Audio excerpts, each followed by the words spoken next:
আসসালামু আলাইকুম everyone, welcome back to university Tahid ফিদি। কি অবস্থা সবার? স্বাগতম সবাইকে এসএসসি ফিজিক্সের আরো একটি ক্লাসে। সো আমরা এসএসসি ফিজিক্সের পুলির ম্যাথ অর্থাৎ কপিকল নিয়ে কথা বলছিলাম। অ্যান্ড লাস্ট ভিডিওতে আমরা কেস নাম্বার 1 নিয়ে কথা বলেছি। আজকে আমাদের কেস নাম্বার 2। এই কেস নাম্বার 2 নিয়ে কথা বলার আগে একটু একটা কথা বলে রাখি যে এই কেস নাম্বার 2 ইন্টারেস্টিংলি এই কেস নাম্বার 2 থেকে একটা ম্যাথ আমাদের চট্টগ্রাম বোর্ড 19 আসছে। অর্থাৎ আমরা আজকে বোর্ড কোয়েশ্চন সলভ করব এন্ড একই সাথে কেস নাম্বার 2 তে কি ঘটে সেটাও দেখব। তো আমরা ম্যাথের দিকে যাই। আমরা যদি দেখি কেস নাম্বার 2 তে কনসেপ্টটা কি হয়, বলা হচ্ছে একটা সমতলের ঠিক এই পয়েন্টে একটা পুলি আছে। এই পয়েন্টে একটা পুলি ঝোলানো আছে এন্ড এই পুলির দুই প্রান্ত দিয়ে সুতা ঝুলানো আছে।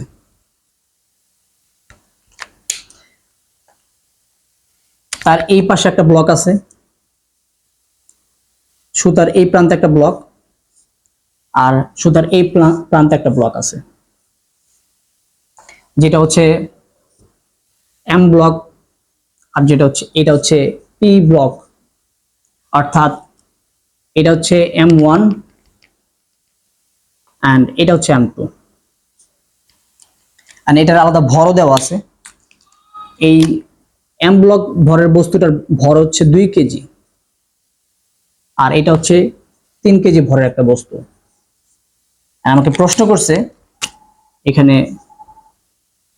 করছে যে পি ভরের বস্তুর জন্য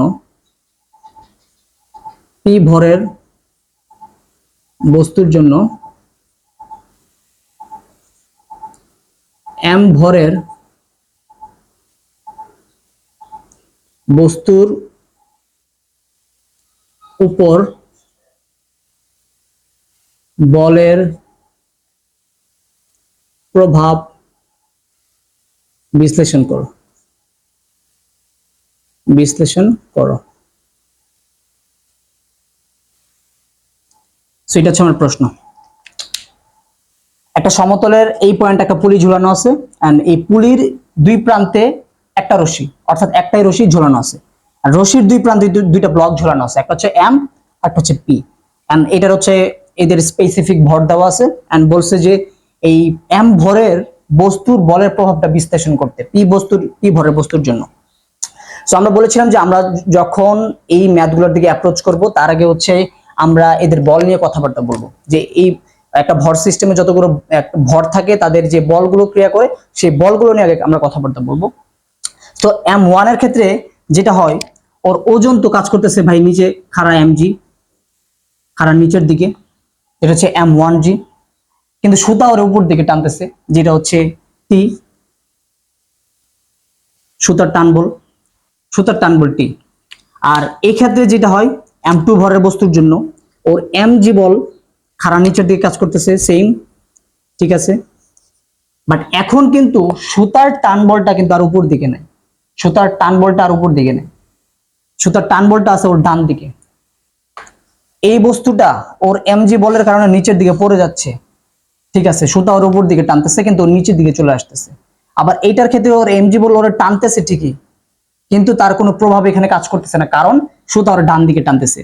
অর্থাৎ এম বস্তুটা এদিকে যাচ্ছে সুতার টান বলের জন্য, আর পি বস্তুটা সুতার টান বলের দিকে নিচের দিকে চলে আসতেছে। তাহলে আমরা যদি নিউটন সাহেবের ওই F = m এর সূত্র অ্যাপ্লাই করে যদি বের করতে চাই, তাহলে যেটা দাঁড়ায় সেটা M1 ভরের বস্তুর জন্য যেটা হয়, বস্তুর জন্য F নিট আমার কি হবে, F নিট হবে ও নিচের দিকে পড়ে যাচ্ছে, সুতার উপর দিকে টানতেছে কিন্তু ওর পড়তেছে নিচের দিকে, অর্থাৎ mg বলটা বড়, অর্থাৎ নিট বল হবে M1g মাইনাস সুতার টান বল ইকুয়ালস টু M1a। আবার m2 বস্তু ভরের জন্য m2 ভরের বস্তুর জন্য f নিট হবে, এখন ওর f নিটটা কি হবে, ও তো নিচের দিকে চলে আসতেছে না, ও তো ডান দিকে চলে যাইতেছে। আমরা চিন্তা করতেছি আপাতত এটা ঘর্ষণ ছাড়া কোনো একটা মেঝে এই ঘটনা ঘটতেছে, এই দিকে তো ওর কোনো বল নাই, এই দিকে তো কোনো বল কাজ করতেছে না, আর ওর খাড়া উপর দিকে হচ্ছে অভিলম্বিক প্রতিক্রিয়া আর কাজ করতেছে, যেটা নিয়ে কথা বলার দরকার নাই। কিন্তু ওর ডান দিকে সুতা ওর ডান দিকে টানতেছে, যেটা হচ্ছে ই টান বল, এন্ড তার ত্বরণটাও ঠিক একই দিকে, তাই না? আর এই বস্তুটা যে নিচে নামতেছে এটা তো অভিকর্ষ ত্বরণ না, এটাও তো সেম একই ত্বরণ, এই নিয়ে নিচে নামতেছে। অর্থাৎ আমরা হচ্ছে ফাইনালি হচ্ছে এর মানটা বের করব, ত্বরণটা আসলে কোন দিকে যাচ্ছে সেই ত্বরণটা বের করতে পারলে আমরা হচ্ছে বলের প্রভাবটা বিশ্লেষণ করতে পারবো। সো তাহলে m2 বস্তুর জন্য কি হয়, ও ওইদিকে সরে যেতেছে, ওর উপর একটাই বল কাজ করতেছে, এই সুতা এই বস্তুর উপর একটাই বল কাজ করতেছে, সেটা হচ্ছে এই টান বল টি, সুতার টান বল, কারণ ও নিচের দিকে চলে আসতেছে না ভাই, ও ওইদিকে সরে যেতেছে। তাহলে এখানে এক বল যেটা হবে সুতার টান বল, শুধু সুতার টান বল টি ইকুয়ালস টু m2a। ঠিক আছে, এখন আমরা আগের মতো জাস্ট সিম্পলি যোগ করে দেব, টি আর টি কাটা, এখানে থেকে হচ্ছে আমাদের m1g equals to m1a plus m2a, এখানে হচ্ছে m1g, এখানে হচ্ছে a কমন নিলে m1 প্লাস m2, আমরা a এর মানটা চাচ্ছি, সো ও a equals to m1g divided by m1 plus m2। Just এখন সিম্পলি আমরা ভ্যালুগুলো বসাই দিব। m1 এর ভ্যালুটা কত আছে, 3 কেজি, g এর মান 9.8, m1 আর m2 3 প্লাস 2, তাহলে এটার ভ্যালু কত আসে সেটাকে দেখি।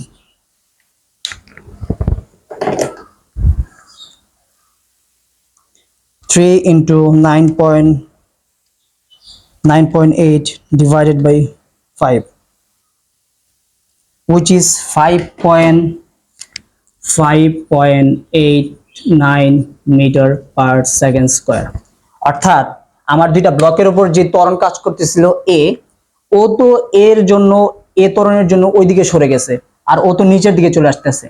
অর্থাৎ আমরা বলতে পারবো যে পি ভরের যে বস্তু ছিল তার জন্য m ভরের বস্তু, অর্থাৎ দুইটা বস্তুই 5.89 মিটার পার সেকেন্ড স্কোয়ার ত্বরণের নিচের দিকে নেমে আসতেছে। সো এটা ছিল আমাদের অ্যান্সার। সো এটা ছিল আজকে কেস নাম্বার 2, এন্ড একই সাথে হচ্ছে আমরা একটা বোর্ড কোশ্চেনও সলভ করছি, যেটা হচ্ছে চট্টগ্রাম বোর্ড 20 আসছে। এন্ড কেস নাম্বার 3 তে কি হয়, ঘর্ষণ বল থাকলে আসলে মেঝেতে ঘর্ষণ থাকলে কপিগুলোর ক্ষেত্রে কি হয় সেগুলো নিয়ে কথা বলবো। সে পর্যন্ত keep in touch, pray for me. আসসালামু আলাইকুম।